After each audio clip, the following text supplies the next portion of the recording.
भगवान राम ने आखिर क्यों माता सीता को घर से निकाल दिया था जब वो गर्भवती थी। आप सोच रहे होंगे कि भगवान राम ने गलत किया, मगर ऐसा नहीं है।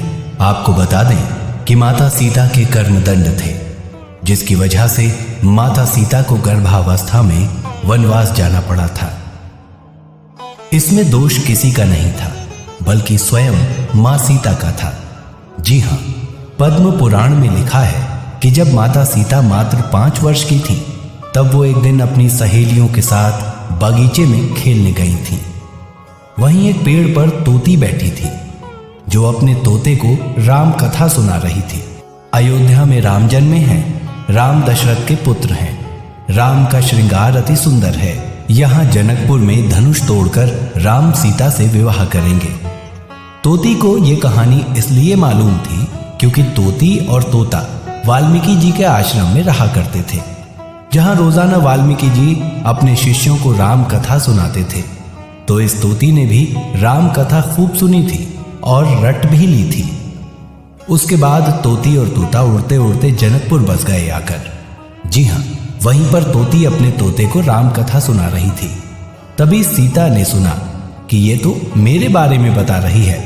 तो मौका देखकर चुपके से माता सीता ने तोती को पकड़ लिया और उसे पिंजरे में कैद कर दिया और बोली कि तुमने बहुत बढ़िया कथा सुनाई है, और सुनाओ।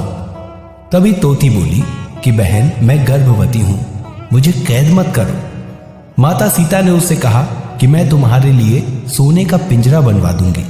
यकीन मानिए, माता सीता ने रातों रात सोने का पिंजरा बनवाया भी और तोती से कहा कि इसमें रहो और तुम्हें जो खाना हो वो बोलो, मैं तुम्हें खिलाऊंगी, पर तुम मेरे पास रहो।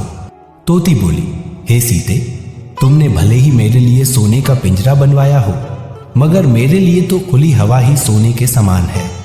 तोती गिड़गिड़ाते हुए रोने लगी और बोली कि मैं तुम्हारे सामने हाथ जोड़ती हूं, मुझे बंधन से मुक्त कर दो। मगर उस वक्त माता सीता निर्दयी और स्वार्थी बन गई, जिसके चलते वो तोती बेचारी तड़प तड़प कर मर गई। उस वक्त तोती को मरा देख तोते ने माता सीता को श्राप दिया कि हे सीता, तुमने मेरी पत्नी को मुझसे गर्भावस्था में दूर किया है। जाओ, मैं भी तुमको श्राप देता हूं कि जब तुम गर्भवती होगी तो तुमको भी तुम्हारा पति खुद से दूर कर देगा। जी हां दोस्तों, ये बात साफ साफ पद्म पुराण में लिखी हुई है कि तोते ने ही माता सीता को श्राप दिया था, जिसका परिणाम ये निकला कि वो ही तोता इस जन्म में धोबी बनकर आया, और आज उसी धोबी के कहने पर राम ने सीता को त्याग दिया। बस इस जगह दोष ना तो धोबी का था और ना ही प्रभु श्री राम का, बल्कि ये तो माता सीता का कर्मदंड था, जिसे मां ने खुशी खुशी स्वीकार भी किया था। तो दोस्तों, माता सीता से सीखिए कि अपने कर्मों का दंड यहीं भोगना पड़ता है, इसलिए इसे हंसते हंसते स्वीकार कीजिए और भोगिए। जब कर्मों के भोग भोगने से हमारे भगवान नहीं